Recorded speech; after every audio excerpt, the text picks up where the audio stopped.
মর্যাদা কি এবং জামা মসজিদে নামাজ পড়ার ফজিলত কি এবং মহান রব্বুল আলামিনের পক্ষ থেকে আমাদের আমলনামায় আমাদের নেক আমলের গুণগত মান কতটুকু এই বিষয়ের উপর সর্বোচ্চ আলোচনা রেখেছেন।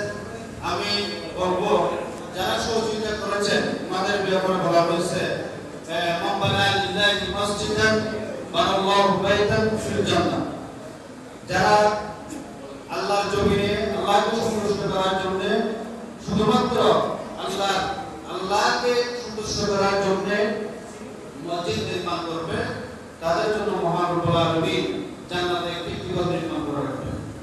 তাই এই চাইতে আপনার গিফট মহান রব্বুল আলামিনের কাছ থেকে এই চাইতে আপনার উপহার এই চাইতে বেশি উপহার আর কিছু আছে বলে আমি মনে করি না। কারণ আমরা সবাই আল্লাহকে সন্তুষ্ট করার জন্য, আমরা সবাই মহান রব্বুল আলামিনকে সন্তুষ্ট করার জন্য যারা ইসলামকে ভালোবাসি, ইসলাম ধর্মকে ভালোবাসি, আমরা যারা মুসলমান, আমরা যারা মুমিন, আমরা সবাই মহান রব্বুল আলামিনকে সন্তুষ্ট করার জন্য যা কিছু করার জন্য চেষ্টা করি। সেই হিসেবে যারা আজকে এই মসজিদ এই পর্যায়ে নিয়ে এসেছেন, আপনারা সবাই একটা একটা করে ঘোষণা পেয়েছেন, একটা একটা করে ঘোষণা পেয়েছেন বেহেশতে। এই সেটা বেশি কিছু দরকার নাই বলে আমি মনে করি। কারণ যেখানে মহান রব্বুল আলামিন সন্তুষ্ট হয়ে যাবেন ওখানে দুনিয়ার আর কোনো কিছু সন্তুষ্ট দরকার নেই। আপনারা যারা এই মসজিদে সহযোগিতা করেছেন আর বাকি আরো অন্যান্য কাজ যেগুলো বাকি আছে, এই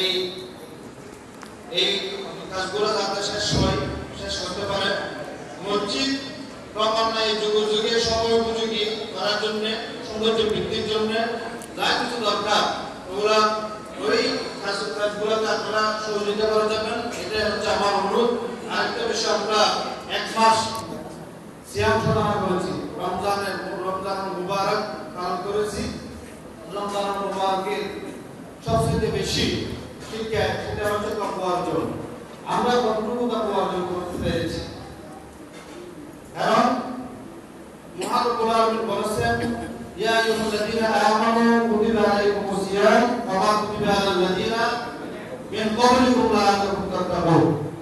হে ইমানদারগণ, তোমাদের উপর রোজা ফরজ করে দেওয়া হয়েছে, তোমাদের উপর রোজা দেওয়া হয়েছে যেভাবে পূর্ববর্তীদের উপর দেওয়া হয়েছিল। কি জন্য দেওয়া হয়েছে? পরহেজগারী অর্জন, তাকওয়া অর্জনের জন্য। আমরা কতটুকু তাকওয়া অর্জন করতে পেরেছি?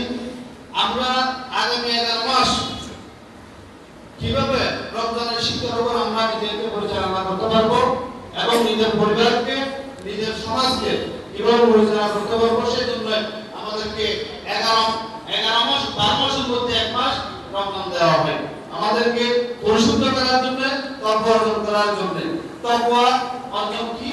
পরহেজগারী অর্জন কি? তাকওয়া অর্জন হচ্ছে মহান রব্বুল আলামিনকে সর্ব অবস্থায় ভয় করে সকল হারাম পরিত্যাগ করা, ইসলামের বিরুদ্ধে যা কিছু আছে অনিসলামিক সব কিছু পরিত্যাগ করে ইসলামের হুকুম আহকাম কোরআন সুন্নাহ অনুযায়ী নিজেকে পরিচালনা করার তকওয়া। সেজন্য আমরা পুরা রমজান মাসে যেভাবে আমরা নিজেকে পরিচালনা করেছি, আগামী 11 মাস আমরা সেভাবে পরিশুদ্ধভাবে নিজেকে নিজে পরিচালনা করতে পারি এবং পরিবারকে, সমাজকে ওইভাবে আমরা প্রচেষ্টা চালিয়ে যাব ইনশাআল্লাহ। যাতে মহান রব্বুল আলামিন আমাদেরকে কবুল করেন, আমাদেরকে নেক আমলের সর্বোচ্চ পুরস্কার জান্নাতুল আলায় মাকাম দান করেন। সেই জন্য আমরা এভাবে পরিচালনা সবাইকে অনুরোধ জানিয়ে আমি আমার সংক্ষিপ্ত বক্তব্য শেষ করলাম। ওয়া মা তাওফীক ইল্লা বিল্লাহ। আসসালামু আলাইকুম ওয়া রাহমাতুল্লাহ।